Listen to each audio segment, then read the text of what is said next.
Hello everyone. इस video में मैंने जियोटेक के मोस्ट इम्पॉर्टेंट क्वेश्चंस जो कि डिफरेंट एग्जाम्स में आ चुके हैं एई जेई ईएससी में। स्टार्ट करते हैं फर्स्ट क्वेश्चन से। If an infinite slope of clay at a depth of 5 meter has cohesion of 1 tons per meter square and unit weight of 2 tons per meter cube, then the stability number will be A 0.1, B 0.2, C 0.3, D 0.4. So stability number का formula क्या होता है, मैंने एक video डाला है फॉर्मूले के लिए जियोटेक के। उसमें मैंने बताया था स्टेबिलिटी नंबर होता है C bye gamma into H, जहाँ पे C कोहेशन है। कोहेशन हमारे पास कितना गिवन है, 1 गिवन है। नाउ यूनिट वेट कितना गिवन है, 2। नाउ हाइट कितनी गिवन है, 5 मीटर डेप्थ गिवन है। ये हो जाएगा 1/10 which is 0.1। So the correct answer is option number A. Now next question. Taylor's stability number Sn is given by which one of the following expression? C is cohesion, Fc is factor of safety, gamma is density of soil and H is the height of the slope. Stability number का formula जब factor of safety given होता है ये होता है C by Fc into gamma into H. The correct answer is option number C। Stability number किसके equal होता है, C by FC gamma H, जहाँ पे C जो है वो कोहेशन है, FC जो है वो फैक्टर ऑफ सेफ्टी है, गामा जो है वो डेंसिटी है सॉइल की और H जो है वो हाइट ऑफ स्लोप है। Next question. In a clayey soil having 50 kilo newton per metre square as unit cohesion and 18 kilo newton per metre cube as unit weight, an excavation is made with a vertical face taking Taylor's stability number as 0.261, what is the maximum depth of excavation so that the vertical face remains stable? A 5.3 meter, B 7.06 meter, C 10.6 meter, D 12.4 meter. हमारे को पूछा क्या है, maximum depth of excavation, ताकि जो vertical face है stable रहे। हमको टेलर स्टेबिलिटी नंबर किसके इक्वल होता है, C by FC into gamma H के इक्वल होता है।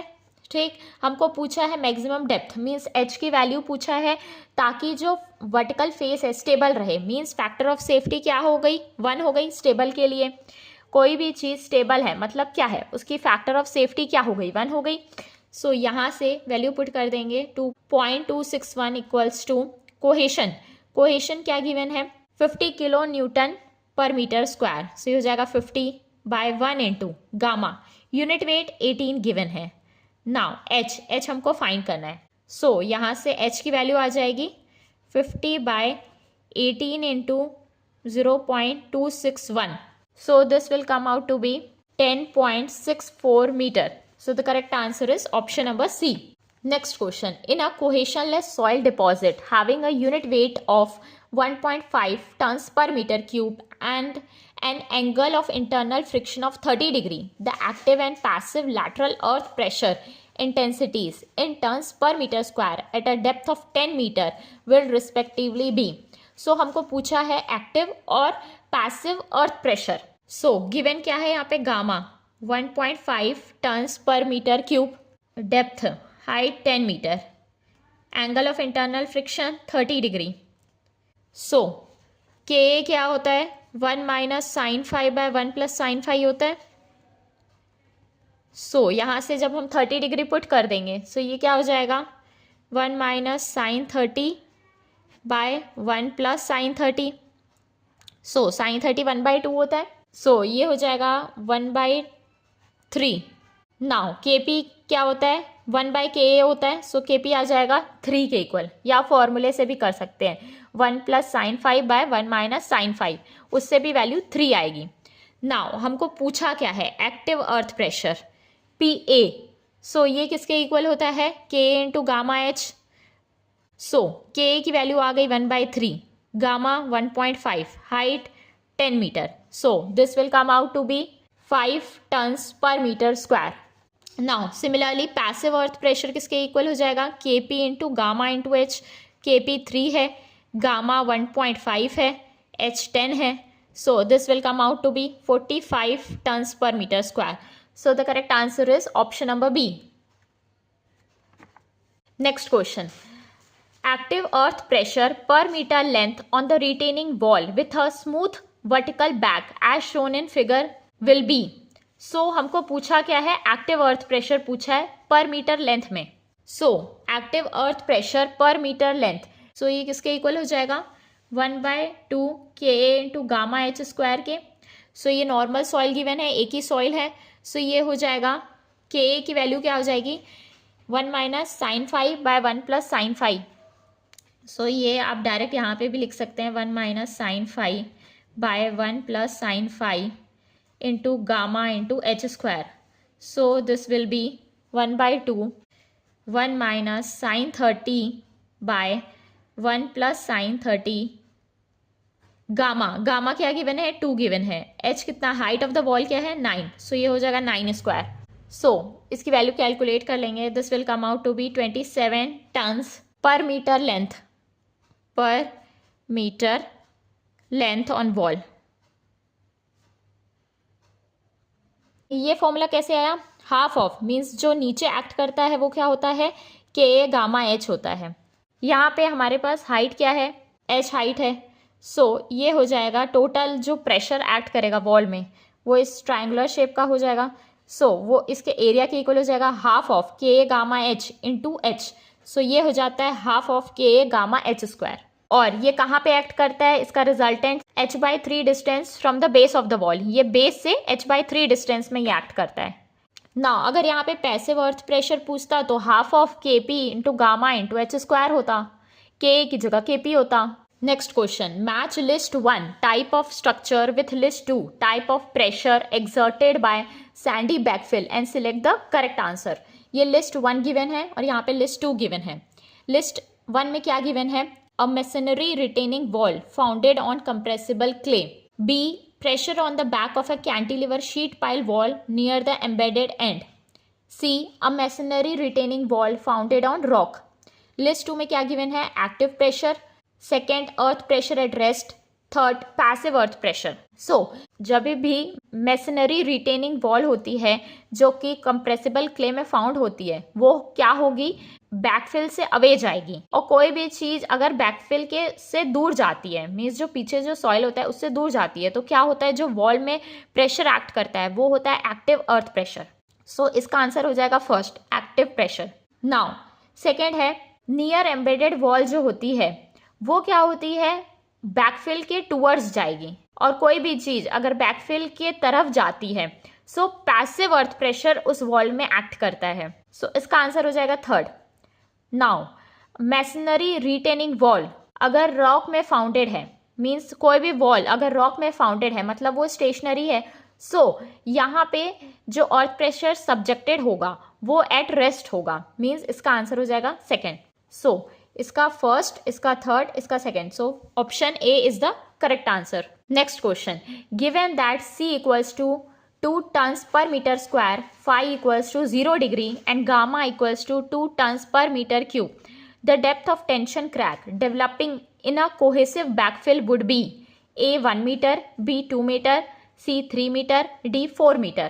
Now depth of tension crack जो होता है वो मैंने आपको बताया था किसके इक्वल होता है, is equals to 2C by gamma into root KA। यहाँ पे KA जो है वो कोफिशिएंट है एक्टिव अर्थ प्रेशर का, राइट। सो ये हो जाएगा 2 इंटू कोहेजन कितना गिवन है 2 बाय गामा कितना गिवन है 2। KA means 1 minus sine 5 by 1 plus sine 5, तो sine 0 by 1 plus sine 0। So ये हो जाएगा वैल्यू 1 माइनस 0, सो 1 हो जाएगा। So this will come out to be 2 metre. So the correct answer is option number B. और ये relation कैसे आता है, देखिए जो एक्टिव अर्थ प्रेशर है वो किसके इक्वल होता है, के इंटू गामा इंटू जो हाइट होगी ZC, जहाँ पे टेंशन क्रैक होगा, depth of tension crack -2C root KA। So ये किसके इक्वल हो जाएगा 0 के। सो ये जब 0 हो जाएगा सो यहाँ से ZC की जो वैल्यू आएगी वो हो जाएगी 2C by gamma into root KA। Now ये क्वेश्चन भी बहुत बार पूछा जा चुका है एग्जाम्स में। The correct sequence of the given parameters in decreasing order of earth pressure intensity, means decreasing order पूछा है अर्थ प्रेशर की इंटेंसिटी का। सो ये बहुत इंपॉर्टेंट है। सबसे जो बड़ा होता है वो पैसिव अर्थ प्रेशर होता है, फिर रेस्ट होता है, फिर एक्टिव होता है। मीन्स जो करेक्ट आंसर है ऑप्शन नंबर सी है। जो अर्थ प्रेशर की इंटेंसिटी सबसे ज़्यादा पैसिव प्रेशर की होती है, फिर रेस्ट में होती है, फिर एक्टिव की होती है। Next question, for a sand having an internal friction of 30 degree the ratio of passive to active lateral earth pressure will be A1, B3, C6, D9। So हमको पूछा है ratio of passive to active earth pressure. So हमको PP bye PA पूछा है, right. सो ये किसके equal होता है, KP इंटू गामा जेड के by KA into gamma Z. So ये किसके इक्वल हो जाएगा, गामा सेम है, सॉइल सेम है, डेप्थ भी सेम है, सिर्फ हमारे पास गिवन क्या है, इंटरनल फ्रिक्शन का एंगल गिवन है। सो मीन्स ये किसके इक्वल हो जाएगा, KP बाय KA के। सो ये हो जाएगा 1 plus sine phi by 1 minus sine phi by 1 minus sine phi by 1 plus sine phi. यहाँ पे KP है और यहाँ पे KA है, तो ये हो जाएगा 1 प्लस साइन 30 मीन्स 1/2, 1 माइनस 1/2, यहाँ से 1 minus 1/2 by 1 plus 1/2। So this will come out to be 3/2 by 1/2 by 1/2 by 3/2। So this will come out to be 9। आप इसको सेपरेटली भी सॉल्व कर सकते हैं, ये आ जाएगा ऊपर से 3 और न्यूमरेटर में आ जाएगा 3। जब ये टर्म फाइंड करेंगे ये वैल्यू आ जाएगी 1/3। सो 3 इंटू 3 9 हो जाएगा। सो the correct answer is option number D. Next question, when a movement of wall under the earth pressure from the backfill was prevented, the coefficient of earth pressure was recorded as 0.5. The ratio of the coefficient of passive and active earth pressure of the backfill is, coefficient पूछा है तो means KP bye KA पूछा है। ये वाले question में क्या पूछा था हमारे को, रेशियो किसका पूछा था, पैसिव और एक्टिव अर्थ प्रेशर का पूछा था, मगर बाकी कंडीशंस यहाँ पे सेम थी तो ये डायरेक्ट आ जाएगा यहाँ से। सो यहाँ पे हमारे को कोफिशियंट्स पूछा है, मीन्स KP बाय KA पूछा है, तो KP क्या होता है 1 plus sine phi by 1 minus sine phi, ये हो जाएगा KP। K किसके इक्वल होता है 1 minus sine phi by 1 plus sine phi के। नाउ अब यहाँ पे हमारे को फाई नहीं गिवन है, यहाँ पे गिवन है कोफिशिएंट ऑफ अर्थ प्रेशर। जब कोई भी मूवमेंट नहीं है, देखो क्या लिखा है, जो movement of wall under the earth pressure from the backfill was prevented, means क्या है, वॉल एक रेस्ट कंडीशन में है। सो K0 की वैल्यू हमारे को गिवन है, K0 इक्वल्स टू क्या गिवन है 0.5। नाउ K0 जो होता है वो होता है 1 माइनस साइन फाई के इक्वल। सो यहाँ से फाई की वैल्यू आ जाएगी, phi will come out to be 30 degree. So यहाँ पे 30 पुट कर देंगे हम। सो ये आ जाएगा 1, यहाँ ऊपर आ जाएगा 3, यहाँ आ जाएगा 1/3। So this will come out to be 9। So the correct answer is option number D. Next question, if the coefficient of active earth pressure is 1/3 then what is the value of coefficient of passive earth pressure. Now एक relation है KA into KP जो होता है वो 1 के equal होता है, हमारे को KA गिवन है। सो KP यहाँ से क्या आ जाएगा, यहाँ से KP की वैल्यू आ जाएगी 3। So the correct answer is option number C. Next question, why are weep holes provided at the back of retaining walls. Weep holes हम वॉल्स में क्यों प्रोवाइड करते हैं, देखो जब वाटर टेबल का राइज होता है, सो जो पोर वाटर प्रेशर होता है वो क्या होता है, हाइड्रोस्टैटिक प्रेशर एक्ट करने लगता है वॉल में। सो उस वजह से, उस प्रेशर को रिड्यूस करने की वजह से हम वीप होल्स को प्रोवाइड करते हैं बैक ऑफ द वॉल के। So to reduce the built up of hydrostatic pressure. So the correct answer is option number B. Next question, a vertical cut is to be made in saturated clay with C equals to 15 kilo newton per metre square, phi equals to 0 degree, gamma equals to 20 kilo Newton per meter cube. What is the theoretical depth to which the clay can be excavated without side collapse? A 6 meter, B 2 meter, C 2.5 meter, D 3 meter. So formula क्या है, जो theoretical depth होता है clay को हम जब excavate कर सकते हैं बिना साइड कोलैप्स के, सो HC जो होता है वो होता है twice of HK, means 2 into 2C by gamma root K, so which is 4C by gamma into root KA. So for saturated clay, हमारे पास सैचुरेटेड क्ले गिवन है, फाई यहाँ पे 0 है। सो के जो है मीन्स के क्या फॉर्मूला क्या है, 1 minus sine phi by 1 plus sine phi. So phi यहाँ पे 0 है, 1 माइनस 0 बाय 1 प्लस 0, सो 1 आ गया। सो के यहाँ पे 1 हो जाएगा।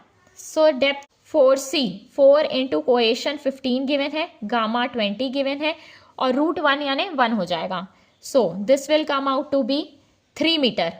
ये हो जाएगा 5 और ये हो जाएगा 3। So the correct answer is option number D. Next question, what is the intensity of active earth pressure at a depth of 10 metre in dry sand with an angle of shearing resistance of 30 degree and unit weight of 18 kilo newton per metre cube. So intensity पूछा है हमको active earth pressure की। So active earth pressure मैंने क्या बताया क्या होता है, पीए जो होता है वो के गामा जेड के इक्वल होता है। के जो है कोफिशिएंट है एक्टिव अर्थ प्रेशर का, गामा यूनिट वेट है, जेड जो है वो डेप्थ है। सो यहाँ पे हम फॉर्मूला पुट कर देंगे 1 plus sine phi into gamma into depth.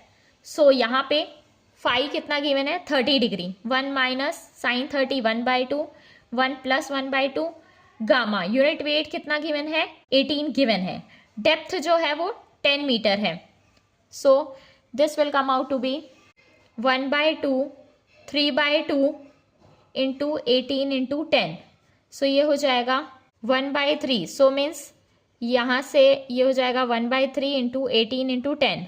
So this will come out to be 60 kilo newton per metre square. So the correct answer is option number B.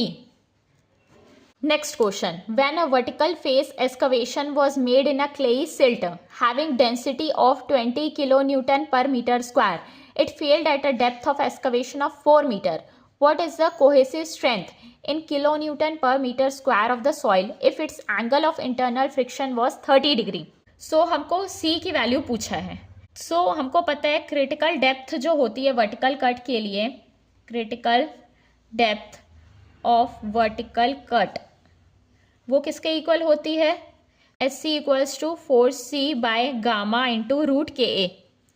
सो यहाँ पे एक्सकवेशन की depth given है जब वो fail हो जाती है, means ये हो जाएगा 4 equals to 4 into C by gamma. Gamma unit weight कितना गिवन है 20 गिवन है। सो के ए किसके इक्वल होता है 1 minus sine phi, sine 30 is 1/2 by 1 plus 1/2। So this will come out to be c equals to 20 into root, ये हो जाएगा 1/2 by 3/2, so root 1/3।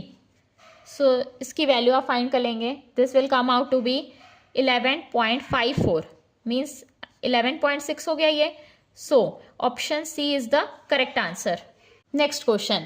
The lateral earth pressure coefficient of a soil Ka for active state, Kp for passive state and K0 for at rest condition. Compare as. So coefficient सबसे ज़्यादा किसका होता है passive earth pressure का, फिर rest का, फिर active earth pressure का। So the correct answer is option number B. Passive earth pressure का coefficient ज़्यादा होता है, फिर rest का होता है, फिर active का होता है। So इसको आप फॉर्मूले से भी देख सकते हैं, Kp किसके इक्वल होता है 1 plus sine phi by 1 minus sine phi, ये किसके इक्वल होता है 1 माइनस साइन फाई के, और के ए जो है वो किसके इक्वल होता है 1 minus sine phi by 1 plus sine phi. So यहाँ पे कोई भी एडिशन हो रहा है न्यूमरेटर में, सो ये बड़ा टर्म हो जाएगा, और यहाँ पे भी सब्ट्रैक्शन का टर्म है, यहाँ पे भी सब्ट्रैक्शन का टर्म है।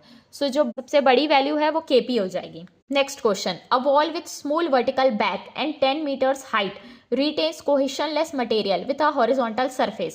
The cohesionless material weighs 4.91 kilonewton per meter cube and has an angle of friction of 30 degree. The total active earth pressure is. So total active earth pressure हमको wall में पूछा है कितना होगा, राइट नीचे जो होता है वो क्या होता है, जो सरफेस में वो के गामा एच होता है, और टोटल हाइट अगर एच है, सो जो टोटल होगा इसका एरिया के इक्वल हो जाएगा। सो ये हो जाएगा total active earth pressure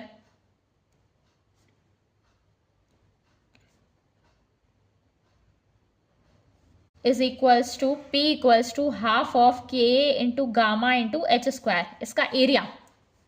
so half of internal friction का एंगल गिवन है 30 डिग्री, सो के क्या हो जाएगा 1 minus sine 30 by 1 plus sine 30, right, into gamma, gamma यानी unit weight, unit weight 4.91 given है हमारे पास, इनटू हाइट, हाइट कितनी गिवन है 10 metre, so this will come out to be 81.83 kilo newton per meter length of wall.